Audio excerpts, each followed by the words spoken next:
I do want women to know that there is an alternative to suppressing their bodies with hormones, that they can see their body as a good and they can live in that body holistically. Totally. Oh my gosh. It's amazing. Join co-hosts Jamie Rocci and Teresa Kenny as they educate women about the beauty of the feminine design and empower women to take charge of their health. They're going to be so amazing. You're going to be so empowered by understanding your feminine genius and your hormone genius. I don't think I could live my whole life knowing this and not sharing it with anyone.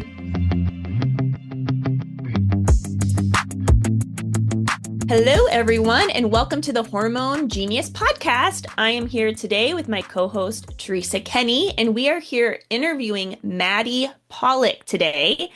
Maddy Pollack is an Integrative Nutrition Health Coach. She's a Hormone Health Coach and Yoga Instructor. After surviving cancer at 25 years old, she dove into the world of wellness and received her Hormone Health Coach certification, which changed her life forever in the best way. Maddy works one-on-one and in group settings with clients to help them balance their hormones, naturally lose weight, live in tune with their cycles, and become more confident in their bodies. And through the pillars of nutrition, movement, mindfulness, she emphasizes a whole body approach with her clients and is passionate about helping women tune into their natural cycles, which we are all about at the Hormone Genius Podcast. So welcome to our show, Maddy. Yay. Thank you so much. Thanks for having me and for that wonderful intro. I appreciate it. I'm so excited to be here. Absolutely. Okay, Maddy. So in your bio, I had mentioned and you had shared with us that you had cancer at age 25. And looking at you, Maddy, you don't look much older than 25 right now. Thank you. So this must have been somewhat recently, or maybe you just really look really good for your age. But can I ask how old you are? Yeah, I'm 31. 31. So it wasn't long ago, 6 years ago, Maddy. You were diagnosed with cancer, or you had overcome your cancer diagnosis at that point. So give us a little bit of information about that, because I would love to really be keying in on some of the listeners right now. I'm sure there are women who have cancer or who have survived cancer, have close ones to them that have cancer. And I'm sure that going through this process directed you on the path you're on now, right? Yeah, it definitely did. Totally. Yeah. So give us a little background, starting with that cancer diagnosis, if you don't mind, Maddy, and then we'll really start digging into why this topic is so important to you in terms of women's health and hormones. Yes, definitely. Yeah, it was definitely the catalyst to all of the work that I do now, for sure. So I was 24 at the time when I was diagnosed with Hodgkin's lymphoma, which is a type of blood cancer. And I was having certain symptoms. I was having a lot of chest pain. I was like short of breath. I had a cough for over a year. I was really tired. I was losing weight. I didn't really know, obviously, that it was cancer until I was on a flight home from London. I was on a work trip and I was on a flight home, and my chest pain got really bad. I had 2 swollen lymph nodes in my armpit that were still swollen like 2 weeks later. My chest pain was really bad on the plane, and it felt like I was like almost having a heart attack. Like, it was so scary. So right when I landed, I went to urgent care and they took an EKG. They said it came back a little weird. So then I went to the ER, and then they did all the scans and started with an x-ray and found a mass in my chest, essentially. So I was 24 at the time, and then started chemo and did radiation for about 6 months, and then was 25 when all of that ended. So that was a big wake-up call, I guess you could say, to kind of understand my body and take care of myself and really understand how to do that. Like, I was a young 25-year-old and never cooked anything, never ate a salad, binge drank every weekend, like was partying all the time, normal 25-year-old life. And that definitely shifted things for sure. So how did you realize, like, in some ways cancer would connect you to hormones, and the healing of your body would really kind of have to become the healing of hormones? And what was it that brought you to becoming even a hormone coach in that respect? Yeah.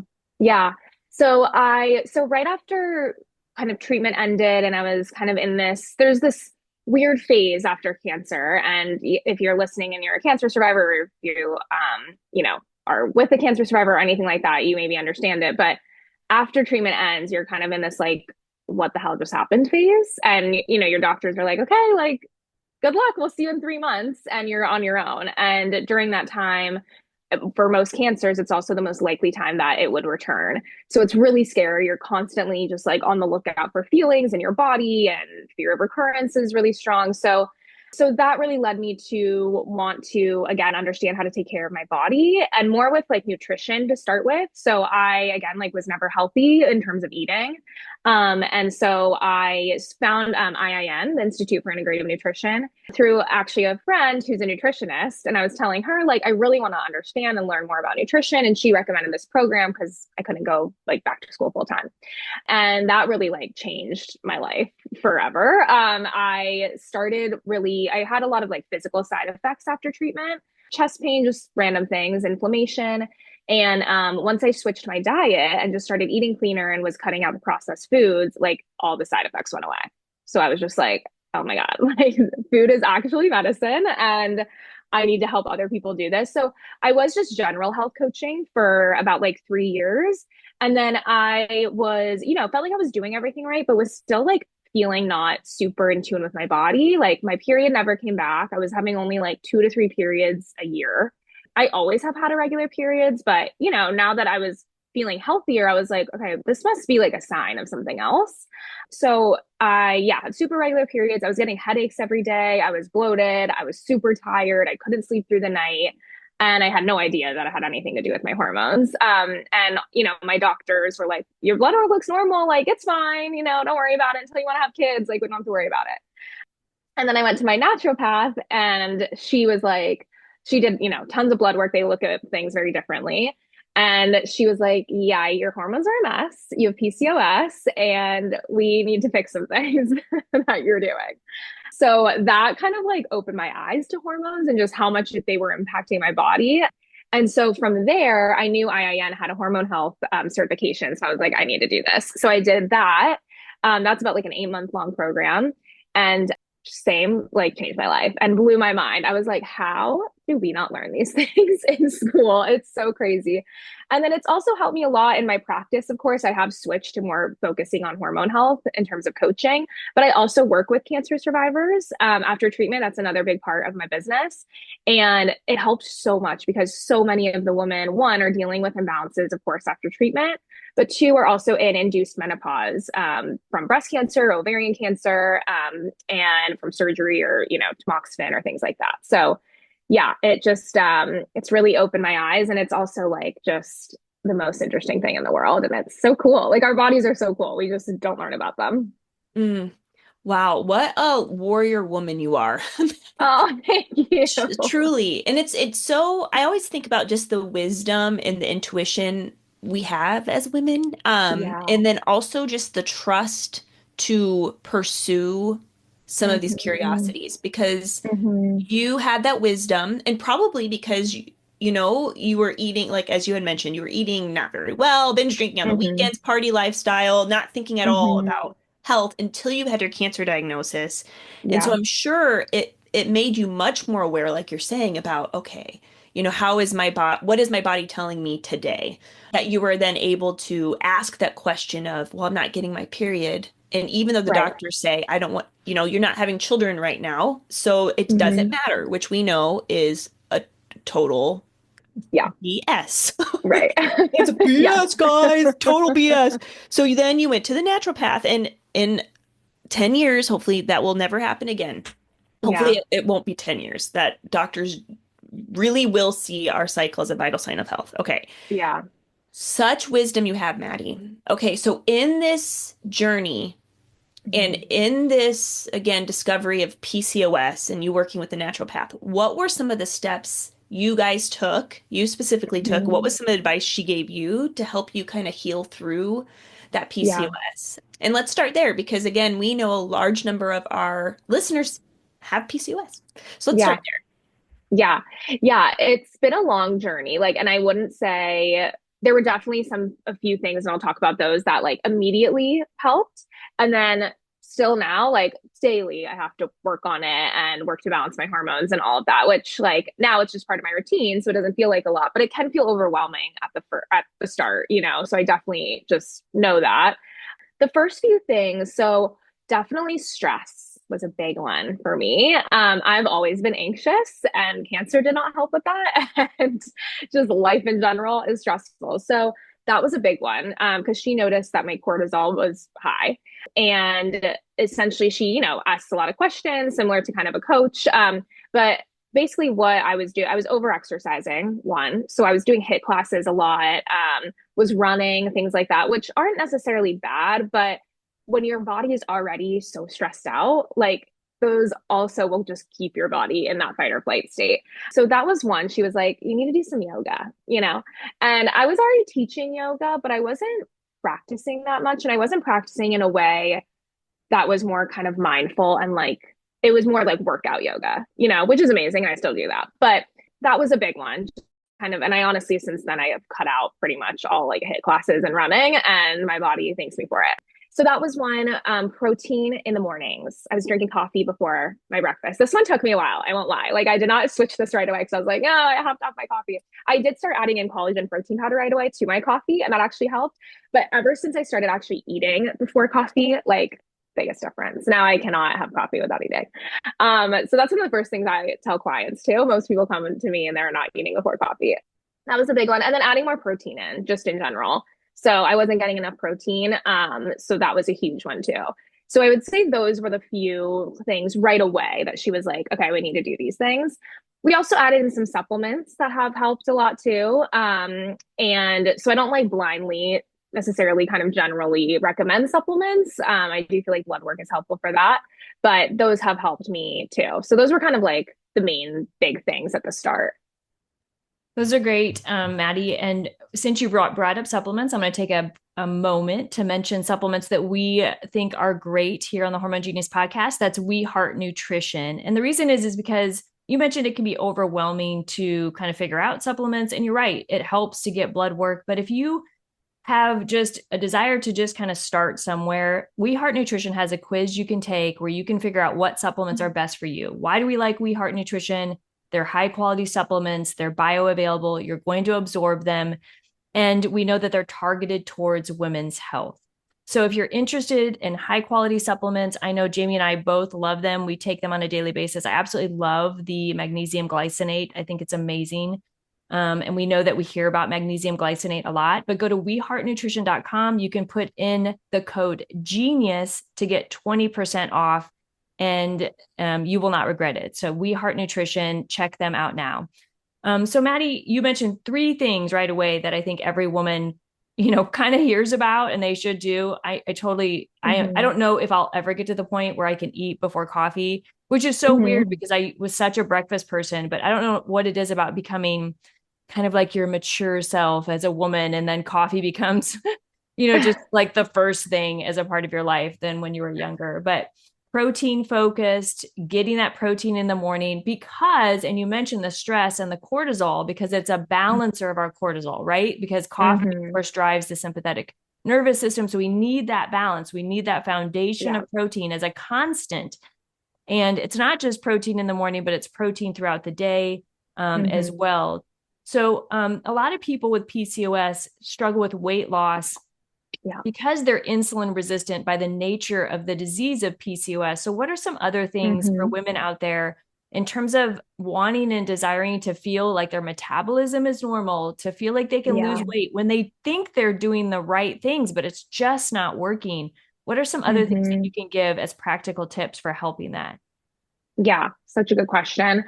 Yeah, it's so hard because we've historically just like heard work out more and eat less, right? And like those 2 things will actually, especially if you have PCOS, will actually do the opposite effect for you because, and also with PCOS, we are more prone to stress impacting our hormones, right? Our hormones are kind of naturally already a little imbalanced, and then stress and that cortisol really impacts us even more so.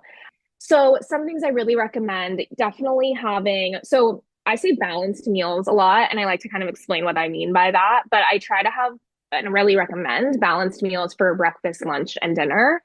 when I say balanced meals, I mean about like 25 to 30 grams of protein, mix of veggies or fruits, some healthy fats, and some healthy carbs. And I won't get into like certain macro amounts and things like that necessarily. Protein amount, I think, is the most important. Healthy carbs and healthy fats, we want that to be kind of like not the main event of the meal, kind of like the side event of the meal. And by healthy carbs, natural carbs, right? Like whole grains, legumes, fruit, potatoes, sweet potatoes, like real food, that you can like find in nature. And then healthy fats are so important for us too. And I think some of us can be nervous about getting in more fat, but we really, really need healthy fats. They really help to balance our blood sugar, which in turn also helps to calm the nervous system and reduce stress. So that's a really main one. And I find that when I kind of with clients, we always start with nutrition. And literally in the first like 4 weeks, they immediately kind of already feel a change, especially in energy, right? Not necessarily weight, that takes longer, but in energy and just like how they're feeling day to day and bloating. Like when we actually add more nutrients in, we feel better. So that is a big one that I always recommend. So important. And something too that I'm learning more about, and maybe Maddy, in your training, you've been learning about this too, but was even just having, the proper ratio and support of sodium and potassium. Because Mm-hmm. these minerals need to be in a correct relationship for proper adrenal function. And so even something as simple as including coconut water in your smoothie Mm-hmm. or getting in some electrolytes, especially because you were Yeah. saying stress, right? The Mm-hmm. stress of the body with PCOS, but how stress impacts us so differently. And I just would bet that perhaps there's been a study, I haven't looked, that women with PCOS who do have insufficient potassium and sodium, it just is Mm. going to help support the adrenals more, Yeah. And it's Mm-hmm. interesting too, like what you had mentioned about supplements, because what I'm also finding more and more just in working with women is that women here, just like women here, like you said, eating less and exercising more. We hear that, right? But we Mm-hmm. also Yeah. hear don't eat dairy.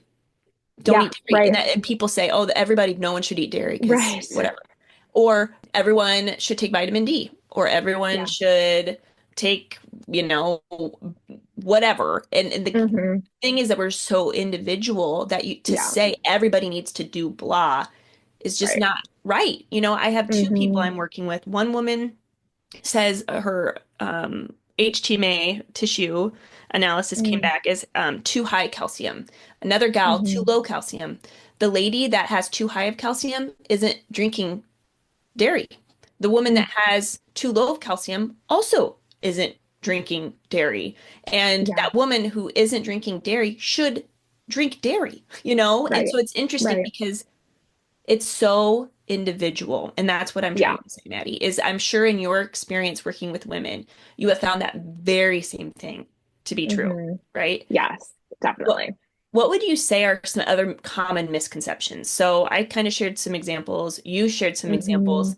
What are some other things that women think that they're doing to help themselves, but it's Mm. actually not helping them at all? And what kind of advice would you give Yeah. ladies? Yeah.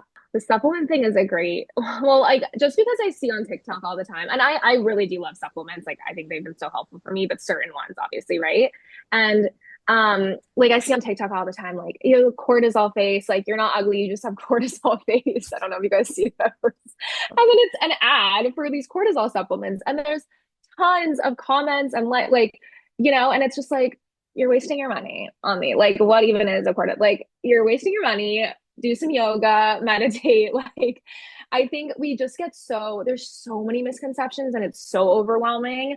And I understand because just social media, the nature of it is like there's so much information coming at us. It's a lot of fear based. It's a lot of people obviously making money on these products that they're pushing. And really, I always say, like, come back to the foundations of health: nutrition, exercise, stress management. When I say stress management, I mean like meditation. And people can sometimes be a little like, oh, I can't meditate, I can't sit still. I promise you can do it. And it's not even about like turning your thoughts off or sitting still. It's really just about having a moment to yourself during the day to reframe your mind, to come back into perspective, to come back into gratitude.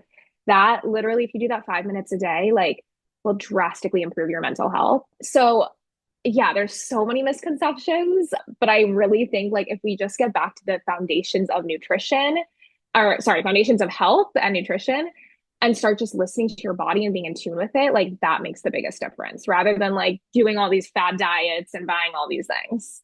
Does that answer your question? I hope. I think it's so true. It's like, again, we're getting lost in just too much noise. And so I do think it's nice to just kind of like, if your foundation isn't right, it doesn't matter. All these fad things, like they're not going to work. Right. The foundation is has to support everything else. So you can't just take a bunch of supplements if you don't sleep more than 4 hours a night, or if you have a super high stress job and you're literally driving yourself insane, or if your relationships are just out of sorts and you're feeling pain all the time. So yes, the foundation is most important. Let's talk about the cycle a little bit more, Maddy, and hormones. And I know that you kind of have a passion for helping people with PMS symptoms, but also cycle syncing workouts. So I want you to go into what are your like, practical tips for PMS and for, cycle syncing the workout. A lot of people ask me about that, and I want to give people some resources for it. Yeah. I love cycle syncing, like highly, highly recommend. That's another thing that I recommend to everyone truly to start cycle syncing, even if your cycle isn't perfect, which like mine honestly isn't perfect, but it's so helpful. So cycle syncing is essentially, and I imagine your listeners probably know, but I'll just say, is essentially kind of aligning your lifestyle, specifically nutrition and exercise, with the phases of your cycle. And it can help so much because our hormones are constantly fluctuating during the month, right? Like week to week, our hormones are doing very different things. And so when we can support those fluctuations with the food that we're eating, and then also not stressing our body out even more because of the fluctuations from working out too much, we can really drastically, one, reduce PMS symptoms because we're balancing our hormones, reduce inflammation, and just like have more energy and feel so much better in our bodies when we're not, again, like either overdoing it or not eating enough or not getting the proper nutrients that we need for those hormones to be produced or detoxed or whatever it might be. So I'm super passionate about cycle syncing. So for workouts, like I have a cycle syncing 101 guide, and it's just basic kind of outlines like recommended workouts during each phase, recommended foods. With workouts, though, you do want to like, again, be in tune with the body. So even if you're in like follicular phase, and follicular phase is the phase right after your period ends. And so if you're in follicular phase and you still don't have a ton of energy, like you don't want to, again, like go to a HIIT class or go for a 5 mile run. Like your body just might not be in that place yet to do that. But for the most part, during that time when our hormones are balanced and we feel good, that is kind of a good time to like ramp up the workouts a little bit during follicular and ovulation. And then luteal, when we're starting to kind of get into that phase when our energy starts to dip a little bit, our bodies just are a little more tired, they are a little more inflamed, we kind of retain a little more water weight. So during that time, it's best to not push our bodies even further than they're already, being pushed internally. So that's a great time to add in like the yoga, Pilates, walks, kind of just like the slower, lower impact.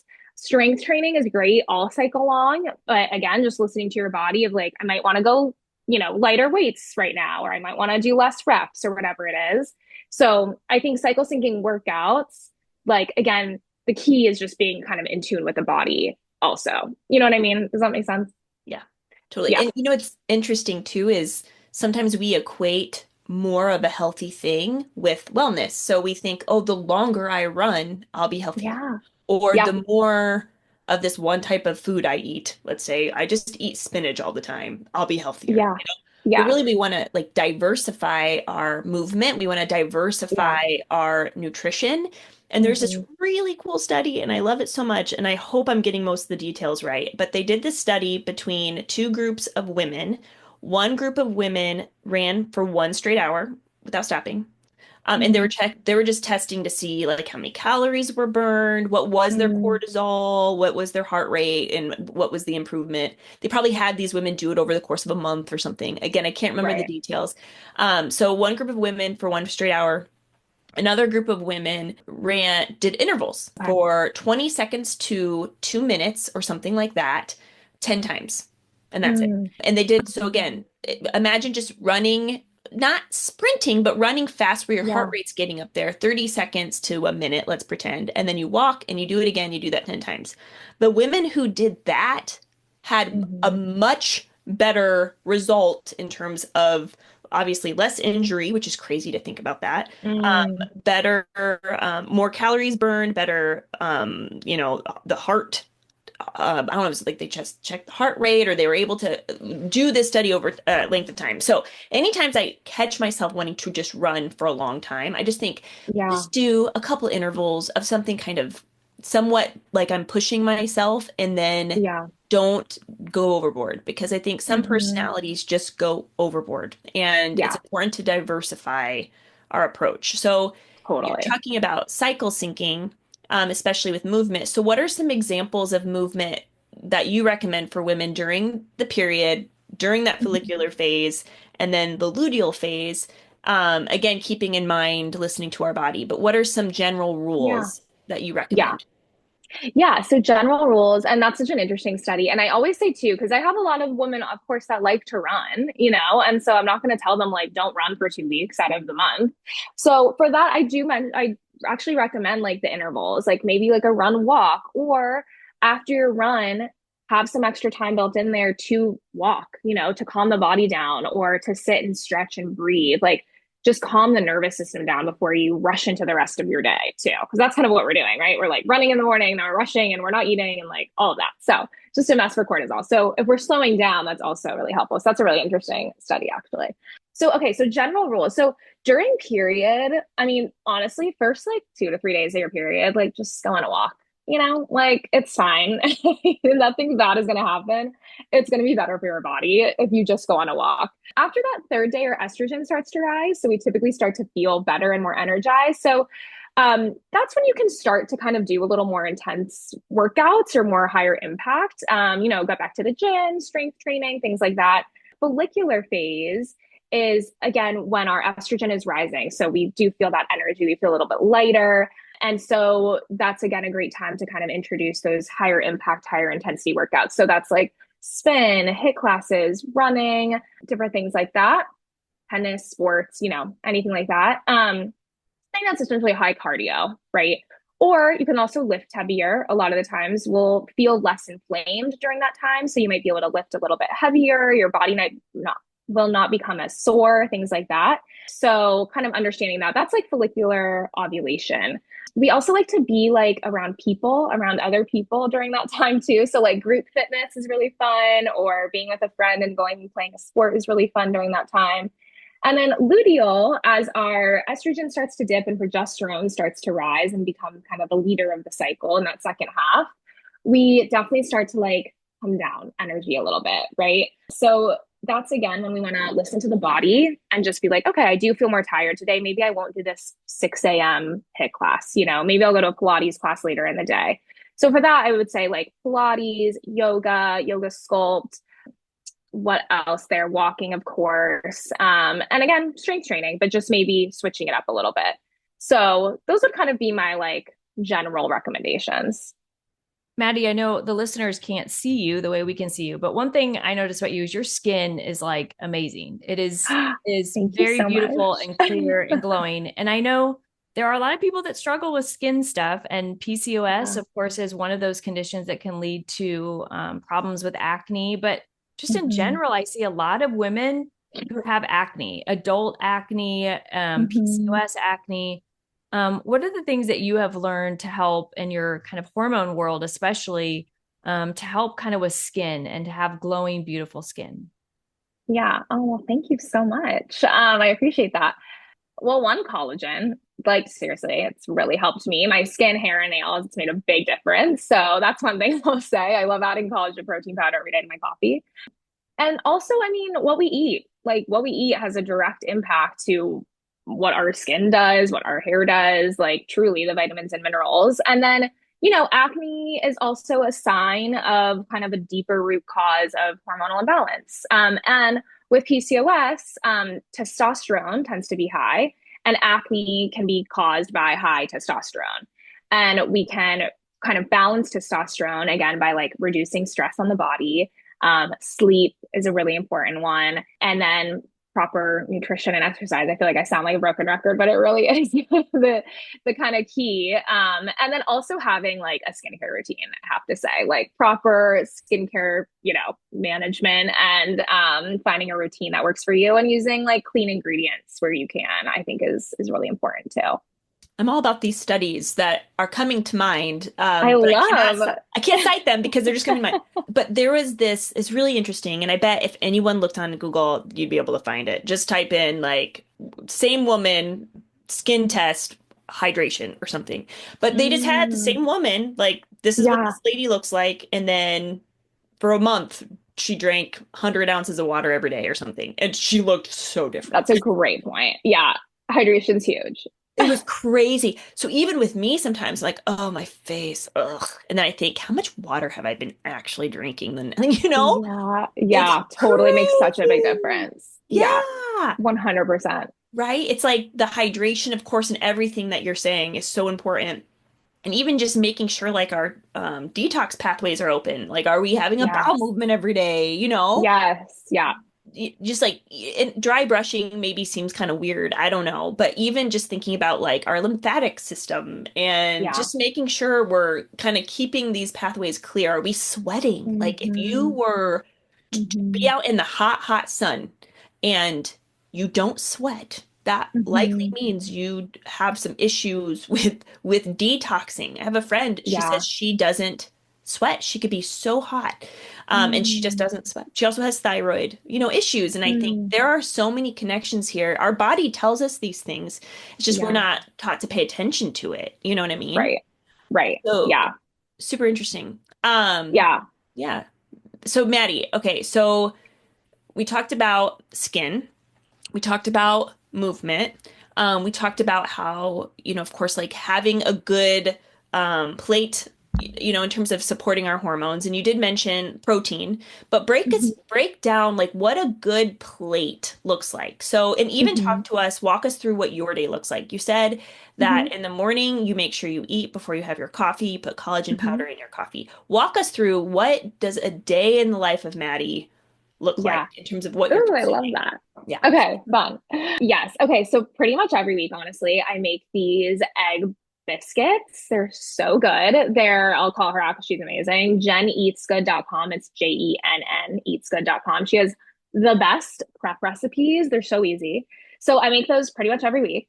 I usually have one before my coffee, drink my coffee, usually go work out, and then usually we'll have another one after. Or like a smoothie. Love a smoothie too. With some protein powder, fruit, banana, spinach, peanut butter. Smoothies too, you want to balance. So make sure you have protein, healthy fat in there with your fruit to balance blood sugar. So sometimes I'll do that. And then lunches is typically like either leftovers or like a salad with protein, usually with chicken. Usually a salad just with lots of different things. I always say like my salad formula is like something creamy, something crunchy, something salty, something sweet. You want to have like lots of fun textures and things like that. So you're not like, oh my God, I just ate a salad and I'm starving. So have a fun salad. And I'll usually have that same thing throughout the week for my lunches. Like I'll just prep one thing, for lunches. And then dinners really vary. It does depend on kind of my cycle. I do try to cycle sync my food as well. But like last night, for instance, I had salmon. I'm in luteal phase. I had miso salmon with some roasted potatoes and asparagus. I love making like taco bowls with ground turkey. Yeah, I just have like tons of different kind of recipes that I go through. And then with every client, we meal plan. So from that too, I just have like tons of recipes that I pick from and try. So that's kind of what it looks like day to day. I don't snack too much. Like I'm pretty full, from meal to meal, which is great. We should feel that way. But sometimes I'll have, banana and peanut butter or something like that. And then I try to limit like processed sugar as much as I can. So if I want something sweet at night, I'll usually have like fruit or dark chocolate, something around those lines. So that's kind of my typical day. Do you have like a cutoff in terms of what, like when you eat last, or not really? I go to bed really early. So I go to bed around like 9:30, 10. So I'm usually eating dinner around like 6:37. And then I'm pretty much done. I always recommend like no more than kind of 2 hours before we're like asleep. So trying to kind of make that a little bit of the cutoff. But again, if you're having like a satisfying dinner, because I hear a lot of women, eat and then have like a snack before bed or something like that. But if you're having like a satisfying dinner with a lot of protein and all the nutrients we need, like you shouldn't be hungry before bed. So if you are, that's just maybe something to look at. Right. Kind of more like maybe a coping or they're like a, what's it called? Self therapy. If somebody is like kind of depressed or bored, sometimes we go toward the Right. things that taste good. And I know for me, Totally. sometimes, like grabbing that glass of wine, which I love my evening wine, but trying to do more like teas that taste good, like a tea, Yeah. like a Yeah. warm cup of tea has been kind of my new Definitely. go-to. Yeah. Yeah. Yeah. And sometimes we even need like, when that's the case, whether it's like, yeah, like in a little like emotional eating or you're bored or something like that, a lot of times we just like need to do something with our hands. So like find something you can do with your hands, like a coloring book even, or like a game on your phone, like something else that you can do besides just like grabbing for popcorn or chips or whatever it is. How many women do you think don't eat enough, Maddie? Like I feel like, you listen to So a lot of many. women, and part of it's kind of like the intermittent fasting thing. Cause I mean, I'm not saying Oh, like yes. I like intermittent fasting myself, but I do think it almost like gives women permission not to eat in a sense Yeah. as a form of health. And I feel like many women are kind of metabolically stuck because they're not hmm eating enough. How often do you feel hmm like that's a problem? So often. Like honestly, 80% of women that I talk to are not eating enough because I have everyone too. Like my one-on-one clients, I have track everything and not like calories or anything. I don't care about that, but just like what they're eating and when. And yeah, most of the time they're like skipping meals and they're like, I don't, and they feel tired and like not satisfied and then maybe overeat at night or whatever it is.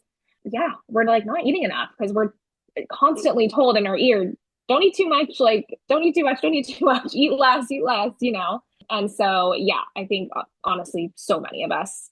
And within that, then how long? Because here's the problem: women want, in Mhm. general, most women are trying to lose weight, not gain weight, right? I mean, it's Mhm. not that. So, but if you're metabolically low because you have been Mhm. eating low amounts of food, how long does it take for a woman to restore, in a sense, Yeah. before like she will feel like her metabolism is good enough? Because again, there is this Mhm. energy balance, calories in, calories out, so you Yeah. have to restore your metabolism and eat enough food to the point where then you can cut Mhm. again enough calories to Mhm. lose weight. So I don't know if you know anything Yeah. about the process. Well, I just from experience of working with women, because I don't, yeah, again, I don't really focus on calories because sometimes I find that to just mess with our heads a little bit. But from what I see, it typically will take, if you're consistent, and doing all the things that we're meant to be doing, it'll take about 6 months to start to see some weight come off, because again, it takes, and the way I like to focus, of course, on weight loss, but that's almost like a side effect of actually like taking care of our bodies, right? Taking care of our hormones. And so for the first few months, it's really about like getting those habits just in place. Like, don't worry about the scale. You know what I mean? Like, just start making changes. Stop looking at the scale. Stop like analyzing yourself in the mirror. Like, just start making habit changes. And then from that 3 month period, you can most of the time start to see some things like less bloating, maybe your pants fit a little bit better. But then on that 6 month mark, that's when I really start to see like the weight start to come off and start to make changes. And then, of course, you have to stay consistent. And I like approaching it like this is your new lifestyle, like we're not doing this just to lose weight. Like we're doing this so you can like feel amazing for the rest of your life, and like balance your hormones and feel good. So kind of having that mindset too, I think is helpful so that when you do start to lose weight or you lose the weight, you're not like, okay, yay, like I can go back to, doing whatever I was doing before. So that's kind of the trajectory that I typically see. Mm-hmm. What would you say, Maddie, are the percentage of women you work with who don't eat meat? Maybe they're vegan, vegetarian. They're trying to get enough like Mm-hmm. protein and through vegetables, plant protein, that kind of thing. So, how do you work with women who don't eat meat, where it might be hard to get enough protein? Yeah. Honestly, I don't work with too many women that don't eat meat, like to be honest. Or I have, especially with the cancer side of things, I do have a lot of clients come to me that are trying to be plant-based. because they're scared of meat. And I'm like, okay, well, let's talk about that. Like, why are you scared of meat? And, we can get high quality meat and it's really like obviously the best protein source, but totally fine. If you're vegan or vegetarian, that also can work. You just kind of have to work a little bit harder to prep food for sure. So prep the protein, have a variety of different proteins because not all vegetarian protein sources have all the amino acids that we need. So you do need a variety. So yeah, it's just a little bit more work, I would say, on their part, a little. But it's definitely possible, to get enough protein. You just have to be a little more creative, I would say. And eat a lot more food. Right. And eat a lot more food. Like way more food. Yeah. I think that's what I am so mindful of in working with women who don't eat meat. I'm like, it's like you're eating a lot. Like, and a lot of people don't have the time or energy for that. So I can imagine that's just kind of a hard thing. So Teresa, what were you going to say? I see that you're.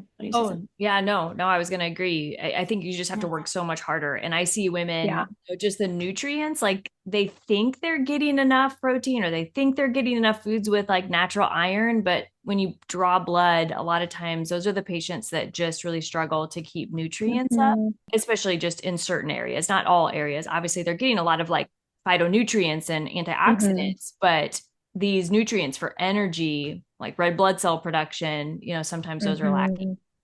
I gotta say one more thing. I'm listening to, I'm not done yet with Good Energy by Casey Means. It's a really good book, Maddie, if you haven't read it. But I'm listening to the Audible, and they're talking about how women who are vegan or vegetarian, again, if you're listening and you are vegan or vegetarian, it's just good to know information, but we're not saying, oh, you should only, you should forego your lifestyle by any means. But they are talking about how with such high fiber diets, like if it's super high fiber, we could be eliminating some of the estrogens and the hormones we actually need for our body, so. Oh, that's interesting. Yeah, like eating too high fiber can be dangerous for women wanting to achieve pregnancy and finding a difficult time. So they do find that women who are vegan or vegetarian, if you are struggling with trying to achieve pregnancy, it may be, that protein and the fat and the amino acids, too much fiber, it's hard to retain the hormones if your fiber's too high. So I just think that that's an interesting point to be made and maybe some ahas. I know I'm still listening through it. So again, if you listeners are interested in learning more, Casey Means, it's a great book and a great Audible experience. But I thought that was interesting. Oh, I need to add that to my list. Yeah, that's super interesting. That makes sense too, now that you say that.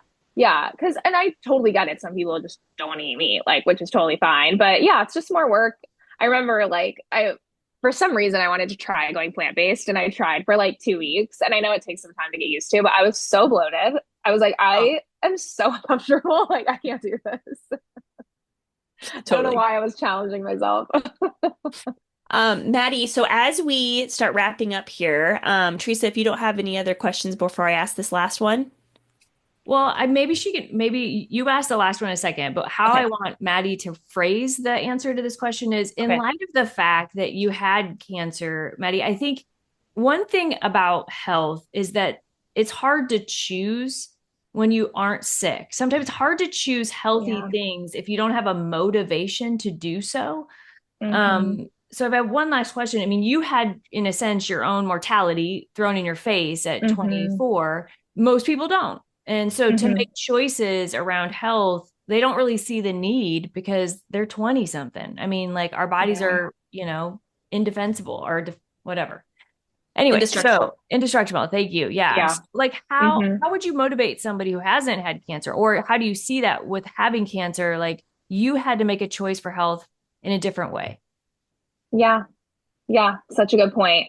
And it's interesting too, because I do see there is a difference with clients my cancer survivor clients and my clients that haven't gone through cancer.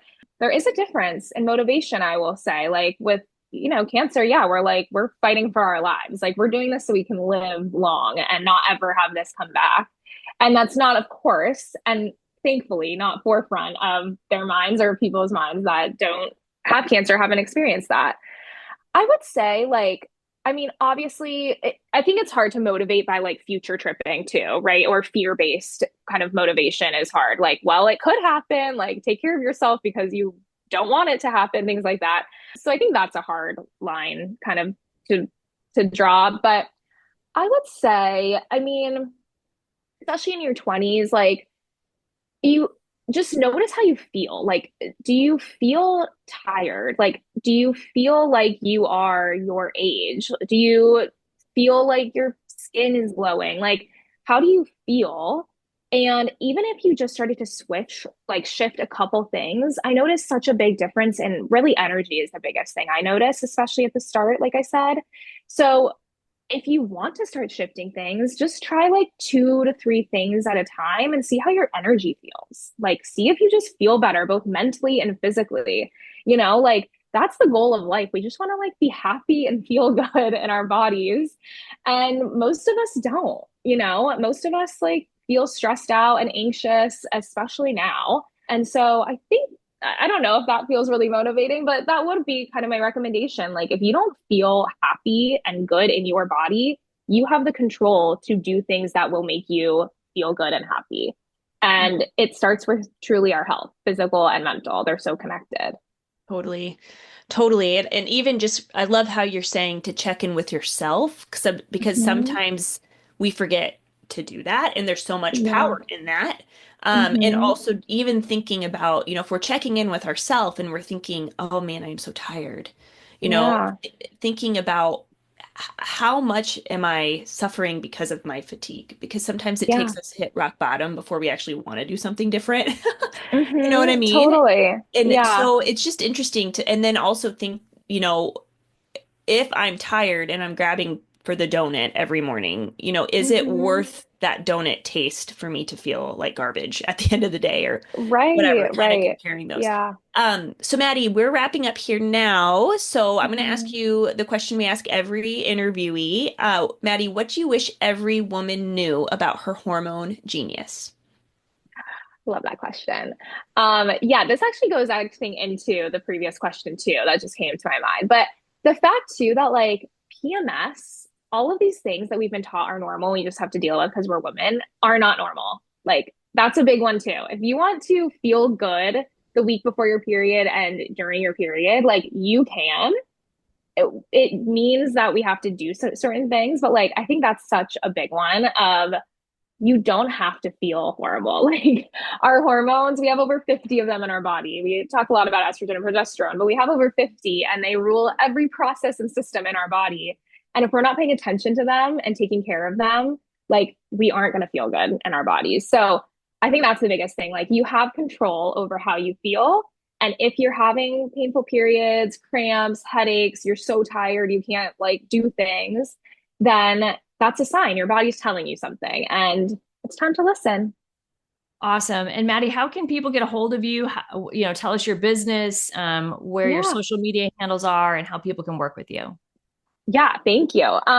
So I do one-on-one health coaching, hormone health coaching. And then I also do some groups. And then I have an online community as well called Becoming Balanced Together, where it's, an online community. We get weekly meal plans, you get workouts to do. We talk a lot about cycle syncing and hormone education. You have Q&As live with me, monthly guest experts, all of that. So I'm really excited about that. That's new. You can find all of this. My website is maddypollackhealth.com. My Instagram is maddypollack_health. So you can reach me at either of those places. Thank you so much for having me. Well, thank you for being with us. This was a joy. We learned a lot, and we'll put all of your information in the show notes. So everybody check out Maddy Pollack. She knows a lot about hormones. So thanks so much, Maddy. Thank you. Appreciate you both. Thanks for listening to the Hormone Genius Podcast. Please remember to share our podcast with your friends and family, and also follow us on social media. If you were not aware, we have a YouTube channel. So if you could like and subscribe to our YouTube channel to stay in the loop with all of our latest episodes, we would appreciate that. Thank you so much for your support. We are excited to journey alongside you as you discover the beauty and the genius of your hormones.